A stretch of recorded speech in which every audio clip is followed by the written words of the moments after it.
Foi? Aí, pronto. Obrigado. Os irmãos vão ficar aí da classe de batismo dos novos membros, até o pastor Toninho retornar. Esperamos que semana que vem ele já esteja aí, junto com a sua família. Eu falei com ele ontem, estão bem lá, mas ainda tem que cumprir lá o período de quarentena. Eu acho que, Felipe, ele precisa abaixar ou fazer alguma coisa, está dando um eco, não está? Ou é essa impressão minha? Tá, né? Isso. Melhorou? Isso, está dando um eco aqui, a gente fica aqui na frente, a gente escuta, talvez o pessoal de trás não escute, por isso que ele deixa mais alto lá, né? Mas tem vários outros irmãos também com dificuldades. A gente vê o número menor hoje aqui, né? A gente tem tido o costume de ter mais pessoas, né, no culto. Hoje o número menor, vários com dificuldade, né? A família do Marco, como o Veiga orou, né, com relação à saúde das crianças, o próprio Rafinha lá, tem a família do pastor também, acho que a irmã Joelle também está com alguma dificuldade lá, que não pôde chegar, né? Então, várias dificuldades aí que os irmãos não puderam chegar hoje de manhã. Devemos orar por essas dificuldades, né? Talvez nós não saibamos todas, os detalhes de todas, né? Mas nós sabemos que estão lá com algum tipo de dificuldade e não podem chegar no culto. A gente tem que orar por eles para que Deus possa restaurar lá e suprir a necessidade que eles têm lá. Nós vamos orar agora nesse sentido. E tem algum outro irmão que queira colocar algum motivo para que a gente possa orar? Algum outro irmão? Diga, dona Brilena. Eu quero pedir oração por uma senhorinha aqui da vida. Ela me deu o nome, eu esqueci. Mas Deus sabe. Tudo bem. Eu dei um folhetim para ela. E aí eu conversando, falando de Jesus para ela. Aí ela falou, vai trabalhar, eu digo, não vou para a igreja. Ela falou, então a senhora peça oração por mim. Eu vinha com o nome dela gravado. Mas mora lá na vila da senhora. Ainda no São João, eu vinha andando, né? Isso. Aí deu a oportunidade de conversar com ele. Tudo bem, vamos orar. Deus sabe o nome dela. Mais alguém, irmãos? Quer colocar um motivo de oração?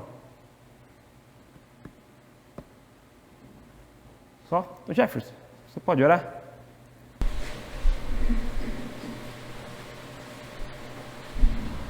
Maravilhoso Deus, venha a tua presença santa, te dar graça, Pai, por esse privilégio, te dar graça por toda a tua boa mão, por todo o teu cuidado com cada um de nós aqui presentes. Dessa em especial aqueles que estão necessitando de saúde, abençoe a família do pastor, que eles possam se recuperar, Pai, possam ficar bem, abençoe a família Rafinha, Papa, Joel, todos aqueles que necessitam de saúde, Pai. Abençoe também essa senhora que a Helena encontrou, que a tua graça possa alcançá-la, possa ser plena também na vida dessa senhora. Pai querido, dirige esse culto, abençoa a palavra que será dita agora, que o Senhor esteja no controle, que teu Santo Espírito guie o Nil e todos os professores da escola dominical, que seja falado somente aquilo que o Senhor quer. Em Ti confiamos, Pai, rogo pela Tua proteção e nos proteja, Senhor, desse vírus, nos proteja de todo mal que possa vir nos assombrar. Em Ti confiamos e entregamos a Ti, Pai, as nossas vidas. Cuida-nos e dirija-nos. E é em nome do Teu Santo Filho, Jesus Cristo, nosso Salvador eterno, que eu oro e agradeço. Amém. Amém. Irmãos, vamos abrir lá em 1 João, capítulo 4. Eu vou pedir para o Felipe ele deixar para mim no slide número... deixa eu ver aqui. Número 11. 1 João, capítulo 4. Irmãos, perdoem minha voz. Nesse período lá, como eu compartilhei com os irmãos lá, quando a gente retornou às aulas na escola onde eu dou aula, a coisa tem ficado complicada com relação a comportamento dos alunos. E aí a gente acaba se desgastando muito, principalmente a voz, de tanto chamar a atenção, de tanto falar. Ontem mesmo não consegui nem ensaiar direito no coral, por causa da voz enfraquecida aí. Os irmãos me perdoem. Quem deu aula sabe o quanto é terrível isso, né? Quando você recupera a voz, você tem que exige um pouco mais dela, você volta a ficar rouco, você acaba ficando rouco o ano inteiro. Mas Deus vai nos suprindo aí essa necessidade também. Então vamos lá. O pastor Antônio, ele dividiu lá os temas, né? Esse mês a gente está falando sobre semear o amor. E aí a gente viu lá vários textos falando sobre o amor. O pastor Pacheco trouxe semana passada, trouxe um, o Almir trouxe um outro na outra semana. E ficou para mim trazer esse outro texto hoje, que é o de 1 João, capítulo 4, do verso 7 até o 12. A semana passada à noite, eu aproveitei os versos anteriores, do capítulo 4, do 1 até o 6, nós abrimos um parênteses ali na carta de João, né? Deixa eu só abrir ali, que eu abri em Colossenses. Isso. João, ele vem e fala aqui na sua carta sobre o amor. Muitas vezes aqui, eu anotei algumas vezes, marquei algumas vezes que ele fala sobre o amor. E ele fala desde o capítulo 2, falando sobre o mandamento do amor. Ele vem falando sobre o que é o amor, sobre a exortação de não pecar, né, sobre você mostrar que é do Senhor através do amor. Várias questões sobre o amor no capítulo 2, se o irmão tiver curiosidade de olhar lá. E aí ele chega ali no capítulo 3 falando ainda sobre o amor, né, falando sobre os filhos de Deus, né, então ele gasta ali bastante tempo, do conteúdo da carta relativo ao amor, falando sobre o amor. Aí, de repente, né, mas não por falta de conteúdo de João, ele abre um parênteses aí. Ele começa falando do anticristo no capítulo 2, do verso 18, falando sobre algumas características, sobre o que é essa pessoa, contra quem ela vai lutar, né, para os irmãos entenderem. E, de repente, no capítulo 3, no capítulo 4, perdão, nos primeiros versos, ele começa a falar sobre falsos mestres. Foi o que a gente viu ali na semana passada. E aí eu queria que os irmãos entendessem que não é um assunto jogado no meio ali por João. Ele tinha uma intenção aqui. Né? Ele aí, a partir do verso 7, ele ia falar sobre o amor de Deus, que Deus ele é amor. E aí não tem como você falar que Deus é amor sem você tocar na pessoa de Cristo. A gente vai ver aqui que Cristo é a expressão máxima do amor de Deus. Só que nós temos que entender o que estava sendo ensinado para o povo aqui nessa ocasião. O povo estava sendo ensinado por um grupo, né, de falsos mestres, de falsos ensinamentos, chamado de pregnósticos, de que o corpo carnal não tinha nada bom nele e o espiritual sim. E por isso o espiritual não podia se relacionar com o carnal. Estavam ensinando isso para eles. Né? Ou seja, Jesus Cristo santo, totalmente espiritual, totalmente bom da parte de Deus, não poderia de jeito nenhum se encarnar num corpo material que era podre, que não servia para nada. Isso que eles estavam ensinando. Só que João precisava falar de Cristo encarnado. Nós acreditamos em Cristo encarnado. Como que ele ia falar de Cristo encarnado se o povo estava sendo contaminado com esse ensinamento falso? Por isso que ele abre esse parênteses e explica essa questão. E pede para que sejam combatidos falsos ensinamentos no meio deles. E aí a gente viu ali, só para os irmãos que não estavam à noite, 3 aplicações ali sobre o texto do capítulo 4, do verso 1 até o verso 7. Até o verso 6. A primeira foi que acreditar em tudo é sinal de ingenuidade. Você acreditou em tudo, é sinal de ingenuidade. Eu lembro uma vez que nós estávamos indo para um... Eu não lembro se foi um encontro de homens, se foi um piquenique com outra igreja. Mas a gente foi numa van e tinha um rapaz, né, junto com a gente, isso há muito tempo atrás, uns 20 anos atrás. E aí foi bem na época que o R.R. Soares estourou. Né? Vou falar que não podia falar, né? Tá gravando ali. Né? Eles instruem a gente, mas a gente não obedece que eles instruem a gente. Né? Eles falaram, olha, procura não citar nomes, vai pra internet, né? Depois, né? Eu acabei de... Desculpa, Dudu. Ele estourou. E tava na moda aí o copo, eu deixei até o copo ali para zoar com a Priscila depois, né, a brincadeira que ela fez na mocidade ontem. O copo com a água ali que você colocava em cima da televisão e de algum jeito o poder da televisão subia para aquele copo e você tomava aquilo lá e tinha um rapaz que estava frequentando aqui que acreditava naquilo como se fosse a maior verdade da Bíblia. E comentou com a gente isso na van. Estava eu e o Marco, né? Eu era moleque, né? E o Marco tentando explicar para ele que não era daquele jeito, né? Que não era assim, para não acreditar em tudo, né? Isso já há 20 anos atrás, irmãos. Agora imagina, hoje em dia, com tanta conectividade que tem no mundo, quanta baboseira nós estamos sujeitos a engolir. E se a gente acredita em tudo, a gente é ingênuo. Então temos que deixar a ingenuidade, não podemos acreditar em tudo.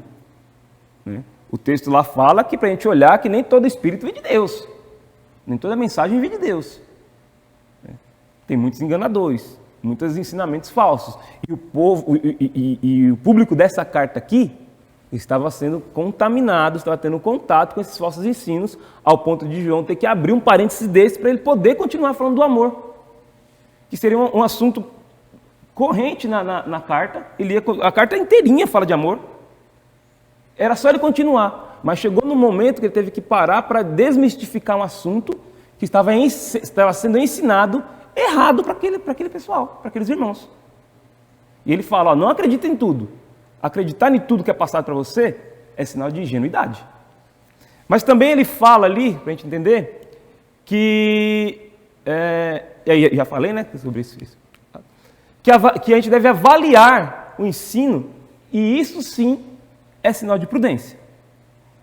Avalie o que está sendo ensinado, porque isso mostra que você é prudente, e a Bíblia nos exorta à prudência. Não é isso que a Bíblia nos exorta, para a gente ser prudente? Para a gente ser diligente? Diligente é aquele cuidadinho, sabe? Então ele nos exorta a isso, para que a gente seja cuidado. A parte B do verso fala, mas provai se o Espírito vem de Deus. É o verso 1. Olha lá na Bíblia, vê se aquilo que está sendo ensinado realmente é da Bíblia ou se é de um sentimento pessoal seu. Porque pode acontecer, talvez, pela graça de Deus, nessa igreja a gente não sofreu com isso, né? Eu lembro uma vez que, no culto de Páscoa, que o missionário falou alguma coisa equivocada. Eu lembro que o Isaías, na época, ele já levantou a mão na hora e falou, peraí, para parar. Não sei se o pastor lembra disso, né? A gente estava aqui cantando, agora não sei se ele se enrolou com o português ou se ele quis dizer aquilo mesmo, né? Na hora. Não, peraí, não é assim que a gente acredita aqui não. Pode ser que ele tenha que se enrolar com o português, né? Era recém-chegado no Brasil. Mas avalie se aquilo que está sendo dito vem de Deus mesmo. Não estou dizendo que vai vir um espírito ruim aqui no meio da igreja. Não, não é isso. Onde o Espírito de Deus habita, não tem espaço para nenhum outro. Eu estou dizendo do nosso próprio espírito às vezes. Às vezes nós estamos com uma dificuldade, estamos chateados com alguma coisa e a gente aproveita o púlpito para fazer isso. Exortação para aqueles que usam esse púlpito. Para você falar daquilo que vem de Deus. Não da sua própria vontade, não dos seus próprios defeitos, não das suas próprias frustrações. Ele falou a regra de Satanás. Eu falei isso de Satanás, ele chamou outro para cima. Exatamente, eu falei isso na mocidade ontem. Pedro, eu usei essa frase. Alguém vem te ensinando, te dando um conselho errado? A regra daqui de Satanás. Você falou aí do Espírito de Deus habita. A gente não vai medir a grandeza do Espírito de Deus, né? Grandioso demais. Mas o Jesus está no exemplo de que se não tiver o Espírito, Satanás vai e traz outros 7, né? Então, no mínimo, ele é maior do que 7. Exato. Só para o comando. Porque para preencher com o mal tem que ter 7. Isso, e no próprio texto aqui de 1 João, aqui mais para baixo, acho que no verso 5, verso 6, quando a gente procura, fala que maior é o que está em nós do que o que está no mundo. Né? Então nós já vencemos qualquer tipo de enganação pelo Espírito Santo de Deus que habita em nós. Quem quer ser. Exatamente. A gente já venceu essa enganação, porque o Espírito de Deus habita em nós. Não interessa se você tem 2 anos de crente ou 30 anos de crente. O mesmo Espírito habita em você, habita naquele que tem lá a vida inteira como cristão. Claro, você vai trabalhar, você vai amadurecer, você vai crescer, você vai melhorar em relacionamento com o Senhor. Mas é o mesmo Espírito, a mesma porção. Então todos nós temos a condição de não sermos enganados. E quando a gente faz isso, é sinal de prudência. Falar o exemplo que o Pedro usou. Você precisa falar um pouco mais alto. O exemplo que o Pedro usou é o exemplo do radicalismo. O problema do falso ensino na igreja é que ele se parece com o verdadeiro. Exatamente. E Paulo vai ensinar os Tessalonicenses o seguinte: cuidado com quem te ensina a fazer a conta errada. Ele vai sentar do seu lado e vai parecer que está te ensinando certo. É fácil a gente identificar um absurdo. Eu quero ver a gente identificar o que está diluído com o Evangelho. Exatamente. Você me fez lembrar da história que a gente usou ontem na mocidade, né? Os irmãos lembram da história de Jeroboão, né? Quem era para ser rei, segundo o profeta, era... Quem era? Jeroboão ou Jeroboão? Mas quando Salomão morreu, quem se tornou rei? Roboão. Quando ele se tornou rei, o que o povo veio pedir para ele? Veio falar: olha, seu pai era muito severo com a gente. A relação ao trabalho, a cobrança de impostos também. Tem uma carga muito grande nas nossas costas. O povo de Israel veio pedir para ele alivia, né? E era totalmente justo. O que ele fez? Ele foi pedir conselho para os senhores, para os sacerdotes, que já era o costume de um rei ter o seu grupo de conselheiros. Os conselheiros falaram para ele: ó, o seguinte, ó, abre mão. Se você fizer isso, você vai ter o povo ao seu lado para sempre. Abre mão, isso é justo que o povo está pedindo. Só que ele não ouviu um ensinamento correto. Ele, quando se encontrou com seus colegas, que cresceram com ele, os colegas: não, que isso, se você fizer isso, você vai ser um fraco se você fizer isso daí. Procurou a burguesia que vivia dos impostos de quem... que se cresceu com ele era a burguesia, ele era filho do rei. Procurou a burguesia de quem sustentava os impostos. Você acha que ele vai abrir mão? Aí o que eles falavam para ele? Não, fala, ó, quando eles voltaram daqui 3 dias, vai vir com o Jeroboão junto, fala para ele o seguinte: ó, o meu dedo mindinho é mais grosso que os lombos do meu pai. Se meu pai te chicoteava, eu vou pôr um escorpião agora. Ele ouviu o ensinamento errado. Ele devia ter julgado aquilo com relação à palavra de Deus, quando fala para amar, quando fala para olhar a necessidade do próximo. Ele não viu isso, ele preferiu dar ouvido ao ensinamento errado de quem não tinha nada acrescentado ao assunto. Foi conversar com os amigos, os filhinhos de papai, né? Os amigos dele. Não Irmãos, trabalhava. Abre o olho com o ensinamento que às vezes é colocado de maneira... É claro, era amigo dele, né? Meu amigo vai me dar um conselho errado, não vai me ensinar errado, não. Mas naquele momento estava errado. Então, às vezes, dentro da sua própria igreja, você às vezes não vem daqui do púlpito, né, o ensinamento errado. Mas você senta no irmão. Eu estava ouvindo uma pregação hoje, essa semana, e aí o pastor falou: olha, toma cuidado com o falso ensino, porque às vezes não vem do púlpito. Às vezes acaba o culto, o irmão chega aqui: ô Viga, o pastor vai falar da máscara, o pastor está errado, você não acha não? Aí já ensinei errado. Ele não está errado, mas porque eu quero ficar sem máscara. Não, Viga, né? Quero cantar aqui, não consigo soltar. Faz com a máscara, o pastor nem canta bem, cara. Né? Não liga para o pastor, não. Já ensinei que não deve obedecer o pastor. Já ensinei que não deve... Me fiz um falso mestre. Isso são os detalhes, irmãos. Eu lembro muito da aula que o Veiga usou sobre isso. É um falso mestre. Muito bem, mas não é o meu assunto de hoje aqui, né? Só era somente lembrar. Ouvir a voz de Deus é sinal de pertencimento. Você ouve a voz do Senhor, é sinal que você pertence a Ele. Filhinhos, vós sois de Deus, nós somos de Deus. E escutamos a voz dEle. E crer na vitória sobre os poderes do mal é sinal de confiança. Maior é o que está em nós do que aquele que está no mundo. Confia nisso?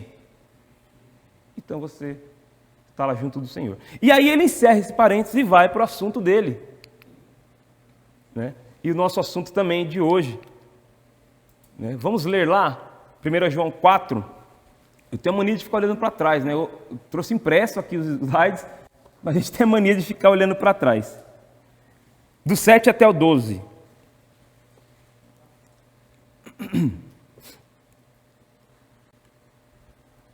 Amados, amemo-nos uns aos outros, pois o amor é de Deus. Quem ama é nascido de Deus e conhece a Deus. Aquele que não ama não conhece a Deus, porque Deus é amor. Nisso se manifestou o amor de Deus para conosco, em que Deus enviou o seu Filho unigênito ao mundo, para que por meio dele vivamos. Nisso está o amor, não em que nós tenhamos amado a Deus, mas em que ele nos amou e enviou o seu Filho, como propiciação pelos nossos pecados.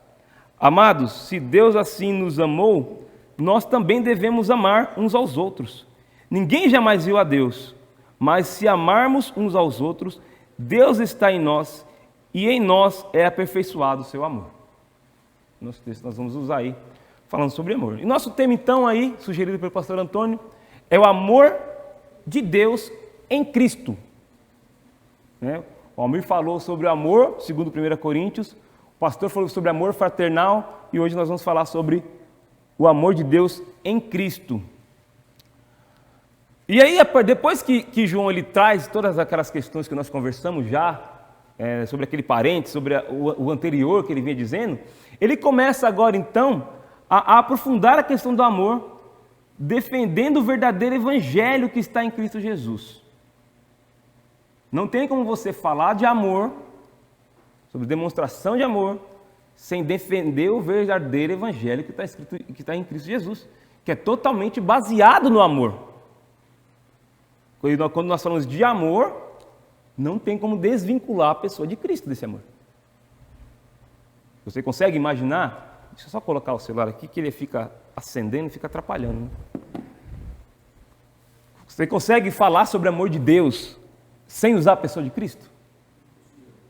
É o que, pastor? Impossível.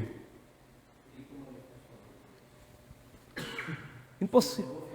Não, pode falar. Impossível. E ele começa então a aprofundar isso, depois que ele exorta o povo a uma retomada de consciência sobre o amor. E ele começa a aprofundar essa questão. Vamos ver lá, verso 7 e verso 8. Amados, amemos uns aos outros, pois o amor é de Deus. Quem ama é nascido de Deus e conhece a Deus. Aquele que não ama não conhece a Deus, porque Deus é amor. É amor. E aí ele coloca algumas colocações que gostaria que os irmãos pensassem. Primeiro, o amor ele procede de Deus. Então não tem condições nenhuma de nós falarmos de amor colocando outra pessoa como referencial. Porque tudo que nós conhecemos sobre o amor verdadeiro é com referência a Deus. Eu não poderia, olha, o amor procede do Jefferson. Não ia caber aqui. O amor procede do pastor Pacheco. O amor ele procede de Deus. Por que ele procede de Deus? Porque ele tem a sua origem em Deus. O que origina o amor, aquele que a gente pode imaginar, né? A gente não consegue imaginar todas as referências sobre Deus, mas é como se a receita do amor estivesse nas mãos do Senhor. Ele é quem produziu o amor. A origem do amor real é do Senhor, vem de Deus. Não tem ninguém capaz de produzir, né? De originar, de ter uma origem nele, o amor, a não ser o nosso Senhor. E aí a gente tem que lembrar dos falsos mestres. Para os falsos mestres, um ser divino não poderia interagir amorosamente com um ser carnal. Olha o quão profundo era esse ensinamento errado daqueles falsos mestres. Quando nós falamos que Deus é amor e o amor procede de Deus, ao contrário disso, eles falavam, não, impossível. Impossível, por quê? Porque Deus, totalmente espiritual, vai amar e se relacionar amorosamente com um ser carnal como eu? E eles ensinavam que não poderia acontecer isso. Mas nós cremos ao contrário. Nós acreditamos no amor de Deus. Tanto ele criou o ser humano, quando ele provou o seu amor, já começou a provar o seu amor, quando ele se colocou na condição de ter um relacionamento com Adão no jardim. A partir daí já era a prova do amor de Deus. Alguém tão superior pôde criar tudo que nós vemos. Ele se coloca na posição de se relacionar com a sua criação. Isso é prova de amor. Isso é prova de amor. Né? Os irmãos aqui já trabalharam em empresa, né? Eu já trabalhei em empresas, não sei quantos tiveram. Estou vendo aqui o Jefferson, o pastor, o Pedro, o João trabalham em empresa até agora, o André, o Hélio trabalhou em empresa. Por mais que o dono da empresa tenha criado o produto, quanto que ele se relaciona com quem produz para ele? Temos que ser sinceros, né? As empresas que o patrão, que o dono do produto se relaciona com a outra parte, quem produz o produto, a empresa é dos sonhos. Mas na maioria delas, você faz, eu te pago e acabou. Eu não me relaciono com quem produz para mim. Pelo menos era com a gente assim lá no Serrano, né? Não sei se era assim. A gente vê na autenticação, né? Se o patrão gosta da gente ou não. Você pede alguma coisa, não, saiu, não tem mais direito. Nada. Exatamente. Pelo menos onde eu trabalhei, da última empresa que eu trabalhei foi a JC Serrano, era assim. A gente nem via os donos. Né? Nunca o dono chegou para mim, eu já era chefe lá. Ô, Nil, tudo bem aí com o setor? Precisa de alguma coisa? A máquina está tudo... Nunca. Mas pelo contrário disso, deixasse faltar alguma coisa lá, deixasse a máquina parar para você ver o que esse... Né? Com Deus não é assim. Deus, ele vou usar aqui uma expressão, me entendam, tá? Deus, ele nos produziu, mas ele nos produziu para um relacionamento com ele. E isso é prova do amor dele. Isso é prova do amor dele. Já vou te falar, a outra vez que você fez a pergunta, a mãe falou que não sabia. Eu ia fazer uma pergunta. Existe ódio do bem? Tem um texto aqui que nós vamos ver que fala que se o coração está cheio de ódio, aquela pessoa não é do Senhor. Porque o que é o ódio?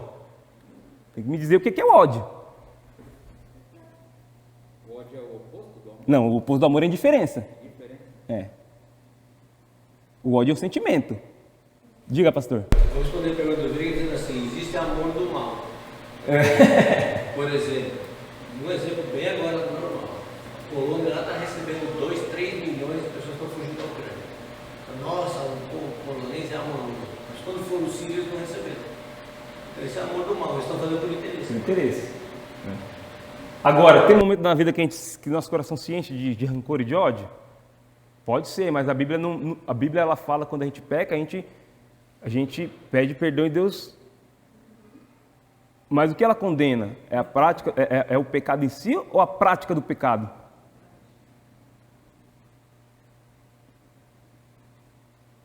Agora eu estou perguntando para você. Eu não sei, é complicado, porque ontem eu descobri que uma pessoa crente, ela odeia um determinado político no país, que eu não vou falar o nome. Ela odeia, mas tipo, para ela isso não é um problema. Vamos falar um pouquinho de ódio aqui daqui a pouco. E aí eu queria saber se o amor ele é condicional, se eu tenho que amar exclusivamente meu irmão, ou se as pessoas que eu não me relaciono eu posso odiar. A Bíblia fala para você amar o seu próximo. Ele está falando para você amar o crente que está ao seu lado? Então você amar o quê? O seu próximo. Se você não amar o incrédulo, você não apresenta Cristo para ele. O meu próximo pode ser uma pessoa que mora na China? Você tem relacionamento com ela? Você conhece ela de algum jeito? Sim. Você reconhece? Porque eu não posso falar, eu amo lá um chinês e tal, porque eu não conheço ele.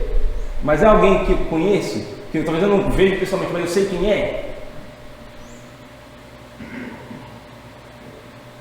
Ou a partir do momento, eu não sei quem é aquela pessoa, mas a partir do momento que eu vejo ela, eu já consigo olhar para ela com olhos de amor? Ele não vai me responder, né? Ele fica meu... Eu não sei, eu tô assim, eu tô tentando entender a forma que a sociedade cristã está se relacionando com o mundo. E eu vejo muitos crentes manifestando essa forma de amor e de ódio, mas para ela não é um problema, tipo, não é um pecado ela se manifestar odiosamente. Por isso que eu estou perguntando se o ódio que ela externa é do bem, se é algo de Deus. Quando uma igreja da Europa e dos Estados Unidos mandou um missionário para cá e não nos conhecia, eles estavam nos amando, sem conhecer. Exatamente. Então, hoje tem distorções, eu acho que eu estou querendo entender um pouco o que o Rafael está falando. Né? De vez em quando a gente põe um X na testa de alguém, a gente esquece até de orar para aquela pessoa se converter, sei lá. Então, por exemplo, quando um país cristão, vou usar exemplo, não tem jeito, a guerra está na nossa vida agora. Quando um mata a gente para um outro país, que amor cristão é esse? O presidente se diz cristão. Sabe, o mundo está muito incoerente, muito... E nós não temos essa capacidade de julgar, infelizmente. Isso é de Deus, né? Saber quem está fazendo certo está errado. Lógico que está errado. O texto que nós vamos ver aqui, ele é taxativo. Ele fala que quem conhece a Deus ama. Ponto. Não tem outra possibilidade. Quem conhece a Deus ama. Meus irmãos, eu estou no primeiro slide. Eu estou no slide, que número que está aí, Felipe, no slide aí? No 15, eu vou até o 26. Se os irmãos, tá ótimo, mas não vai me cobrar o tempo depois, tá? Jeff. Deixa eu só comentar o que o Diego falou, que eu entendi o que ele falou. Na verdade, na Bíblia fala, né? Só que ele não está falando da pessoa, o comportamento da pessoa.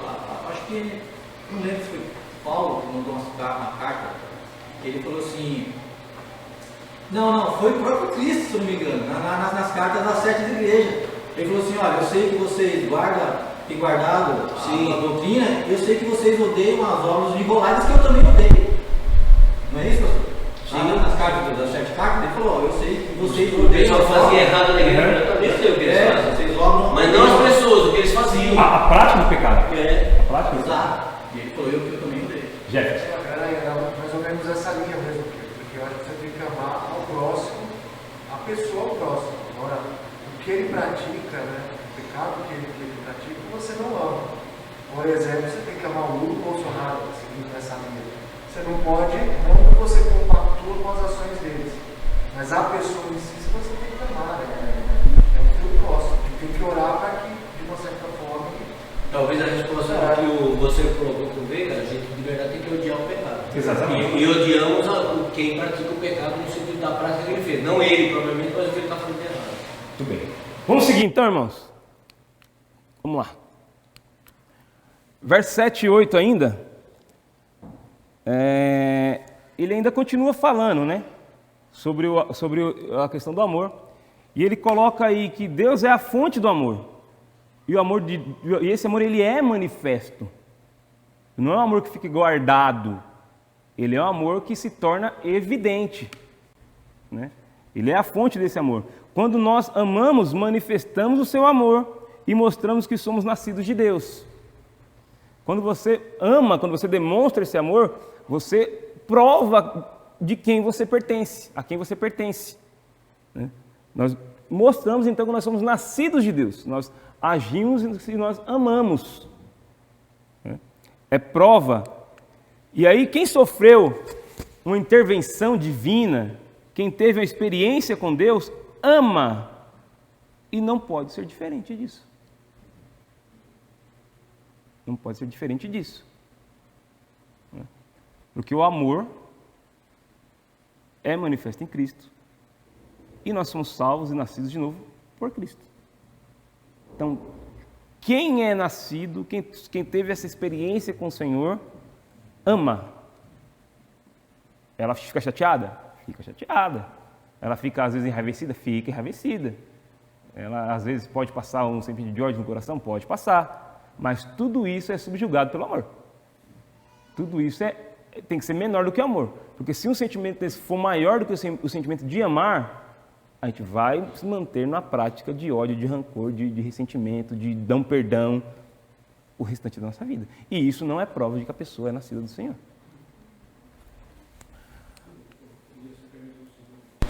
Se o Rafael, que você tem um relacionamento com essa pessoa, deve ser tão querido dele ou querida dele, talvez ele devesse buscar da pessoa os argumentos por que ela odeia essa pessoa. De repente a pessoa está cheia de inverdades e está odiando a pessoa até sem ter certeza. E aí vai poder ajudar ele a tirar esse ódio do coração para ser uma questão de si, vai ter melhor, mais ou menos. Estou falando do ponto de vista da pessoa, agora, de quem é o que ele está odiando. Esse é outro detalhe. Muito bem. Irmãos, vou pedir para dois irmãos abrirem dois textos. Gálatas 5:22. Vou pedir ali para o André. Gálatas 5:22. E outro irmão, 2 Timóteo 1:7. Dona Janaína, a senhora pode? 2 Timóteo 1:7. Pode? Ah, então vou pedir para... Não tem problema, não tem problema. O Pedro, pode? 2 Timóteo 1:7, tá? Gálatas 5:22 e 2 Timóteo 1:7. Achou? Pode ler, tá, André? Mas o fruto do Espírito é amor, alegria, paz, longanimidade, benignidade, bondade, fidelidade. 2 Timóteo? Porque Deus nos deu o espírito de temor. Porque Deus não nos deu o espírito de temor, mas de fortaleza e de amor e de moderação. Tudo bem. Então, o fruto do Espírito é o... E Deus nos deu um espírito de amor, diz lá em 2 Timóteo. Então, Ele já nos deu isso. Então, a condição de amar já foi dada por Cristo. Cada um de nós que o recebeu como Salvador, temos essa condição. Então, irmãos, todo cristão deve evidenciar esse fruto. Então, para ser evidente, nós precisamos praticá-lo, mostrar o amor. Tem que ser evidente o amor. Tem que ser manifesto o amor.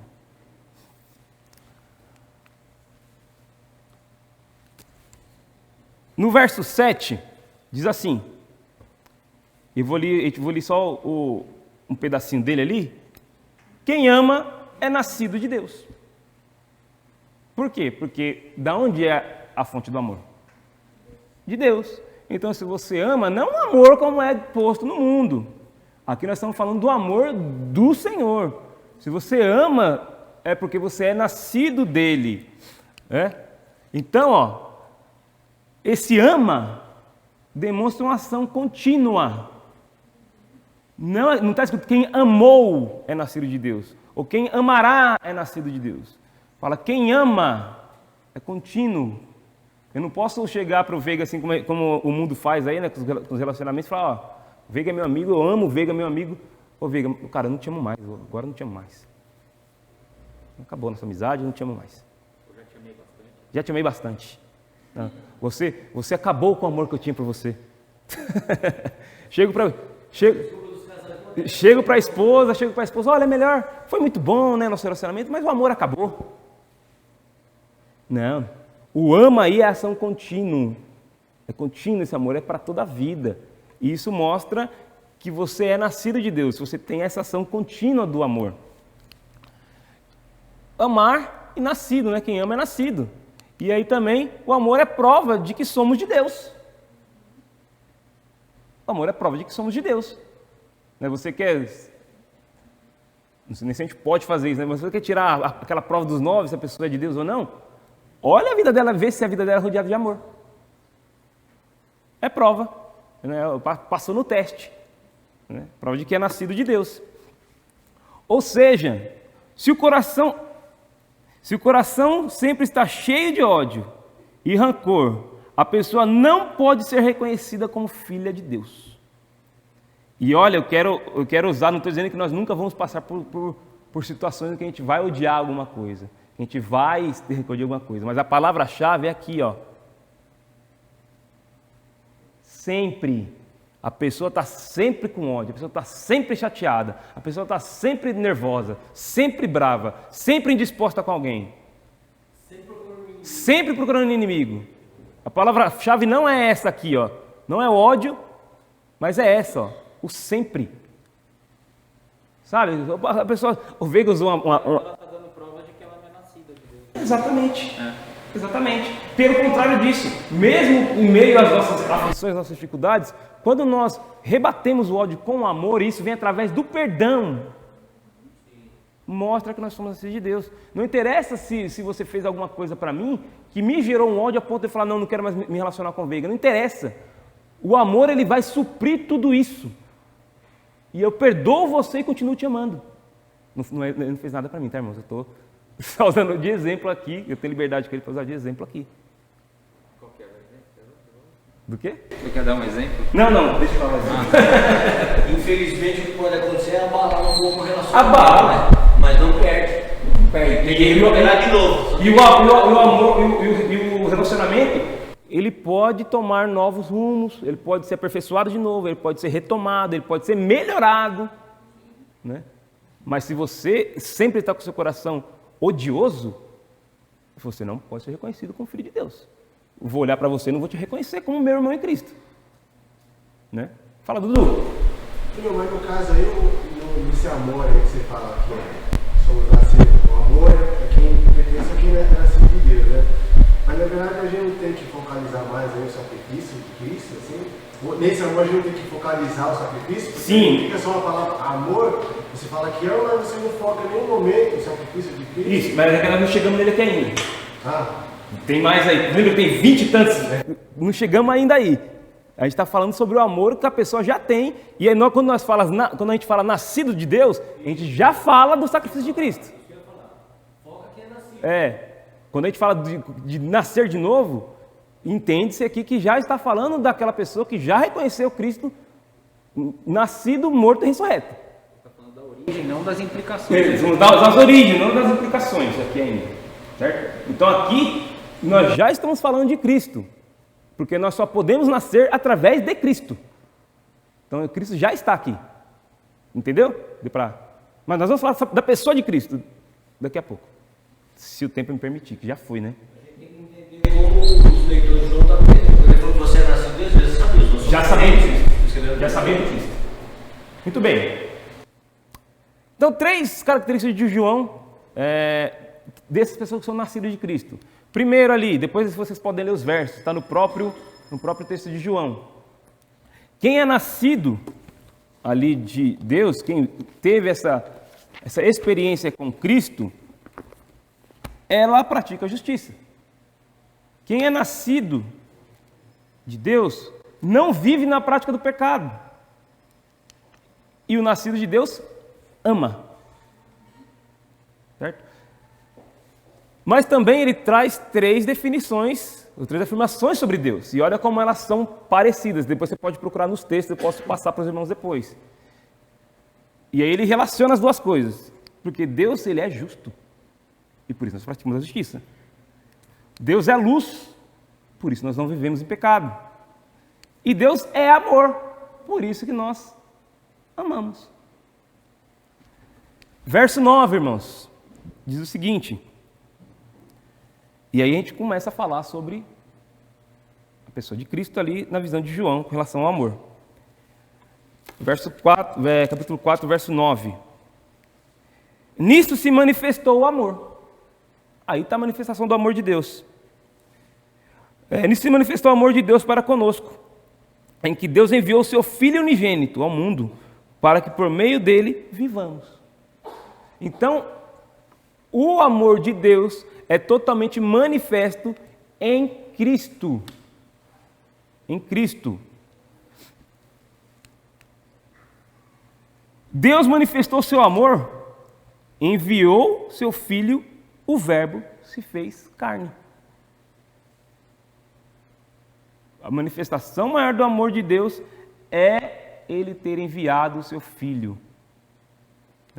Todo o amor de Deus, completo, na plenitude, se manifestou em Cristo Jesus. Todo o amor de Deus.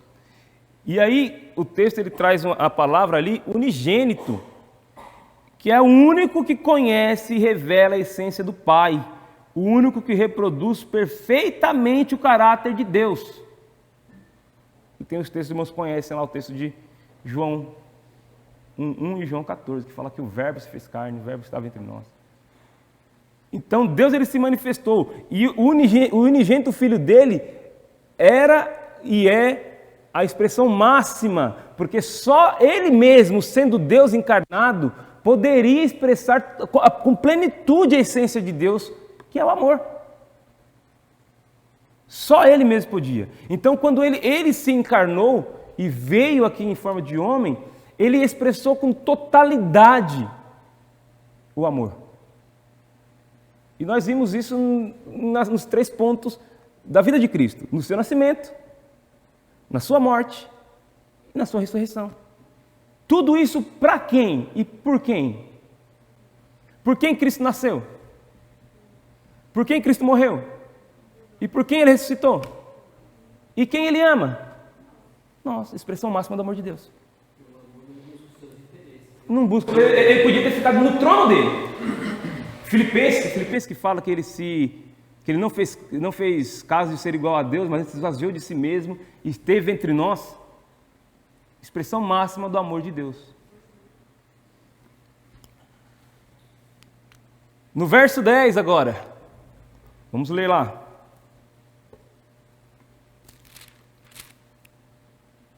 Nisso está o amor, não em que nós tenhamos amado a Deus, mas Ele que nos amou e enviou o seu Filho como propiciação pelos nossos pecados.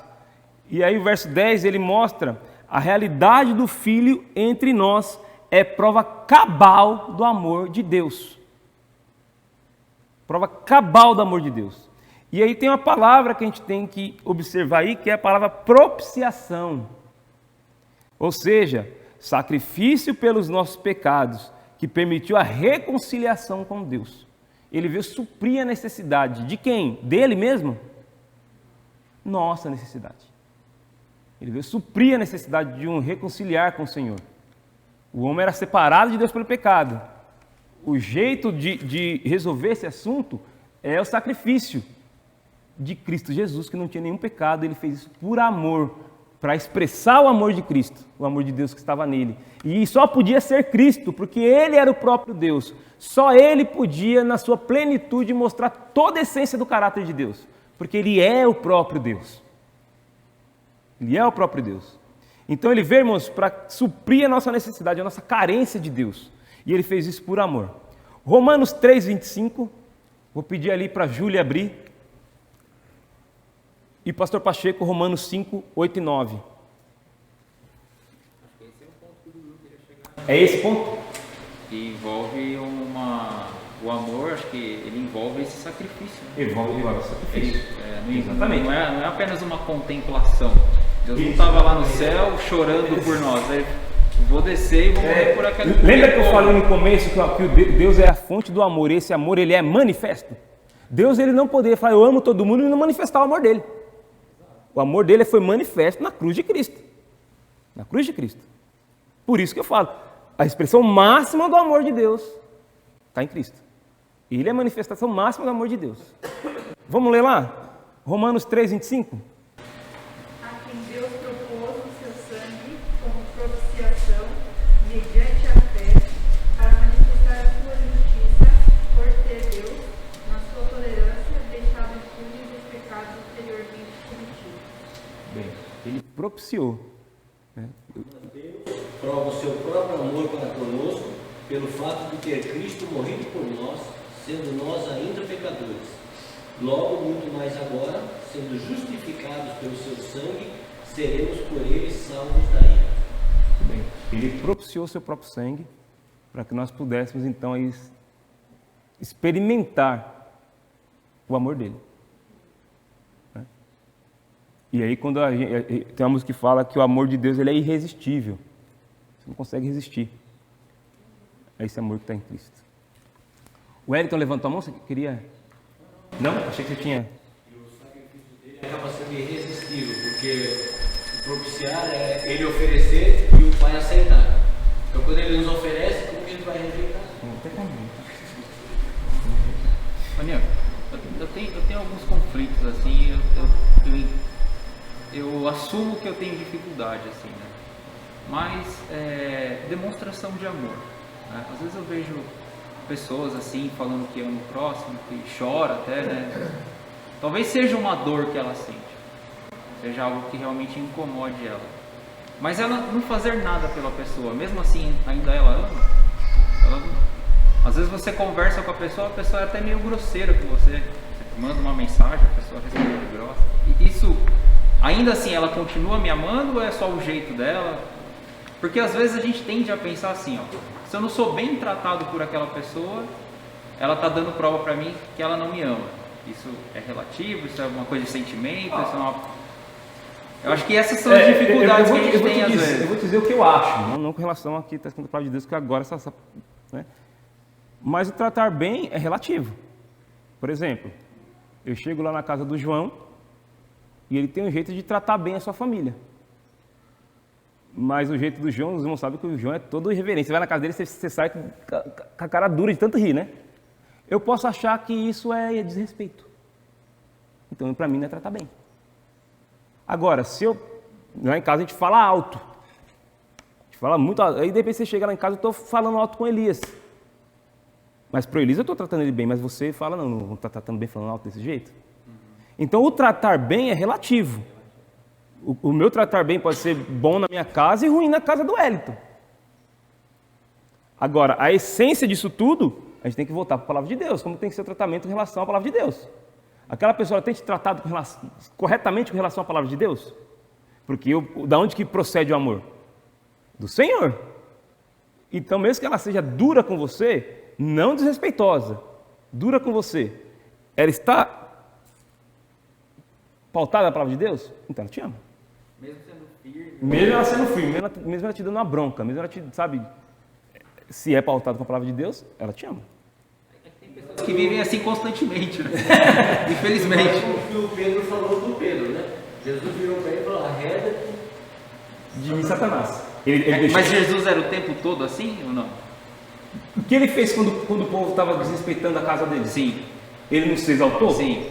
O que ele fez com Pedro ali? Sim. Quando o apóstolo cortou a orelha do soldado, o que ele fez? Sim. Então assim, você percebe que a outra pessoa está incorrendo num erro, você já tem que demonstrar amor corrigindo naquela hora. Então isso é uma questão assim, como eu vivo constantemente com alguém, se eu percebo que ela está incorrendo numa dificuldade ou até mesmo num pecado, eu tenho que ser firme com aquilo. E eu tenho que demonstrar amor através... Você não tem que ser grosseiro e desrespeitoso. É diferente de você ser firme. Você ser firme. Eu falar firme com a pessoa ela pelo convencimento, ela tem que chegar à conclusão que ela está errada. Agora, se a minha palavra for despertar na pessoa um sentimento que não seja esse, eu tenho que tomar cuidado como que eu estou pensando em demonstrar esse amor para aquela pessoa. E aí eu tenho que estar pautado na palavra de Deus. E também, então, do outro lado, a pessoa sempre se mostrando amistosa, meiga, gentil, não significa que ela não significa que ela tem uma boa... Ela pode ser omissa com a falha sua, né? Eu posso ver ali o João ali, o João vai de moto, né, para como chama a cidade lá? Itapevi. Aí eu vejo o João saindo da casa dele chamando a moto no grau, né? Aí não, João, tá certo, né? O João tem que comprar moto, deixa ele dar um grauzinho na moto mesmo. Vou arrumar disposição com o João. Não significa que eu estou te amando. Significa isso. Entende? Aí eu estou dizendo do que vê na minha mente, tá, irmãos? Então, assim, resumindo, a gente generaliza muitas coisas, né? E a gente tende a concluir uma situação já aplicando para a vida toda, né? Vou dar um exemplo, por exemplo. Outro dia a Nayara cozinhou e ela perguntou o que eu achei sobre aquele alimento. E eu dei uma resposta. Ela falou, então quer dizer que eu não sei cozinhar? Eu não disse que você não sabe. Eu disse que o prato foi entregue, ela sabe. A questão é que, né? E aí no amor às vezes é isso, né? É o relacionamento com a pessoa. Exatamente. A pessoa ela está passando algum conflito, irmãos, alguma dificuldade. Eu já passei do horário. 2 vezes tocou o sino. 2 vezes tocou o sino. O que eu faço? A gente julga mal. Por exemplo, Minha esposa está ali me dando um toque que eu tenho que terminar. Quando Jesus respondeu para Pedro estava dizendo que não ia deixar Jesus morrer. Claramente ele disse, não, isso daí é contra a palavra de Deus. Quando Jesus espalhou os caixotes das mesas lá, a minha casa é casa de oração. E no exemplo final que você deu agora da orelha, ele também disse, não é hora da batalha, guarda essa espada. Então, deu uma bronca. A gente julga mal, eu quero dizer isso, a gente julga mal, né? Irmãos, estou na mão de vocês. Concluo ou paro aqui? Concluo? Então vou concluir. Tá? Pode entrar, por gentileza. E já vou me justificar aqui que não é culpa minha, os irmãos falaram demais aí, tá? Os pequenos podem entrar que a gente vai concluir com eles aqui dentro. Eu tenho medo daquela mulher que entra me olhando aí, rapaz. Os pequenos entrar, a gente conclui. Estamos chegando no final aqui já, tá? Ia demorar mais ainda. Então espero terminar o irmão me pergunta depois. Vamos lá. Muito bem, irmãos. Para a gente então seguir ali, verso 11 e verso 12. Diz assim. E irmãos, viu que a gente nem correu muito para os outros versos, né? Ficamos baseados nesse aqui mesmo, um outro a gente correu para lá. Amados, se Deus assim nos amou, nós também devemos nos amar uns aos outros. Como que Deus nos amou? Com uma palavrinha que começa com S. Com sacrifício. com ação. O amor de Deus veio com uma ação de sacrifício. Foi manifesto. Ninguém jamais viu a Deus, mas se amarmos uns aos outros, Deus está em nós e em nós Ele é aperfeiçoado o seu amor. E aí a gente tem que entender essa palavrinha aí, ó. Primeiro o tópico aí, né? Devemos amar também para que possamos expressar de maneira plena o amor de Deus. E aí vem a palavra ali, aperfeiçoado. O aperfeiçoado, irmãos, é uma condição de que você vai poder expressar esse amor para com os outros de maneira clara. Não é que você é o bonzão no amor. O amor de Deus é tão aperfeiçoado em você que é claro a expressão desse amor na sua vida. Fica claro essa expressão do amor na sua vida. E aí não precisa você ficar procurando situações para você fazer alguma coisa. Os outros vão ver em você. Vão ver em você. Né? Porque senão a gente acaba caindo no erro de fazer para mostrar alguma coisa. Ah não, o André está com dificuldade, eu vou aqui, vou anunciar na igreja que eu vou lá ter 1h30 de oração com a família do André. Irmãos, eu amo o André, vou lá orar com ele. Ou então eu chego aqui do púlpito e falo, irmão, levanta a mão aqui, a pessoa que eu já demonstrei amor na vida. Eu já demonstrei amor para todo mundo aí. Levanta a mão, quero saber quem demonstrou. É para isso que eu demonstro amor? Para uma autopromoção? O amor em mim, ele é evidenciado. E os outros olham e enxergam isso. Né? Muito bem.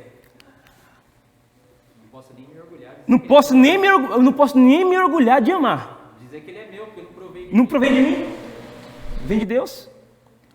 A visão da pessoa de Deus através do amor demonstrado pelos seus filhos. A visão de Deus vem do amor demonstrado pelos seus filhos. A pessoa olha, tem que olhar para você e enxergar Deus. Ela tem que olhar a sua vida e enxergar Jesus Cristo nela. Porque a visão que as pessoas vão ter de você é a visão que elas vão ter do Senhor. Pelo amor que você expressa. Muito bem, irmãos. Então vamos chegando ali 3 destaques para a gente concluir. Sobre o amor ali em Cristo. Primeiro, nós vimos então que o amor tem sua origem em Deus. Então, como o Veiga falou, não posso nem me orgulhar de amar porque não vem de mim. Não está em mim, a origem é do Senhor. Jesus é a maior expressão desse amor. Espero que os irmãos guardem isso na mente. Jesus Cristo, com sua vida, com seu ministério, com sua morte, com sua ressurreição, é a maior expressão do amor de Deus, é a plenitude do amor de Deus expressa. O amor procede de Deus. Esse amor não pode ser encontrado aqui.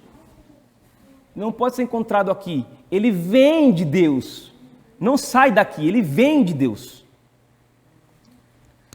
2. Segunda destaque para a gente entender ali, para a gente guardar na mente. Os filhos de Deus, eu coloquei com letra minúscula, perdão, irmãos. Deus ali é sempre com maiúsculo, né? Os verdadeiros filhos de Deus amam. Ponto. Você é filho de Deus? Deus te alcançou com o seu sacrifício? Ele te deu vida eterna através de Cristo Jesus? Então você ama. Você pode passar por um momento que você vai odiar alguma coisa?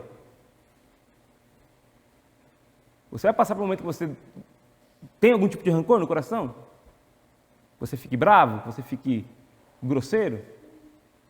Mas a palavra lá que a gente usa é o sempre. Você não deve ter isso sempre no seu coração. Porque quando você tem um sentimento desse, o amor de Deus vem e apaga. O amor de Deus vem e apaga. E é sempre pensando no outro, que você não cria esse sentimento no seu coração por nada. É sempre com relação ao próximo. Se não tivesse o próximo, não existiria amor. Então, se eu tenho problema ali, o meu coração se encheu de ódio naquele momento, na hora eu tenho que lembrar do amor de Deus. E aquilo lá no meu coração passa e eu falo, te perdoo, meu irmão. É na hora. Você tem que lembrar do amor de Deus na hora. Talvez você não vá falar com o seu irmão na hora, talvez você não vai demonstrar o seu amor com o perdão na hora para ele. Mas isso já tem que estar no seu coração. Porque quando o perdão for requerido, você fala, não, está perdoado, acabou, já te amo igualzinho que me amava antes. Porque os filhos de Deus amam. Não é aceitável que quem já viu e experimentou a expressão do amor de Deus em Cristo tenha em seus corações ódio e não manifestem o amor de Deus. Não é aceitável isso. Uma das evidências de que somos de Deus é o amor. Aquele que ama é nascido de Deus. Ele ama. Aquele que é nascido de Deus, ama. E terceiro, para a gente concluir, Jesus é a maior prova do amor de Deus. Isso os irmãos também guardem aí. E a frase aí que nós temos que guardar aí, a gente anota na Bíblia isso aí. Deus já fez tudo o que tinha de ser feito para demonstrar o seu amor. E o fez em Cristo.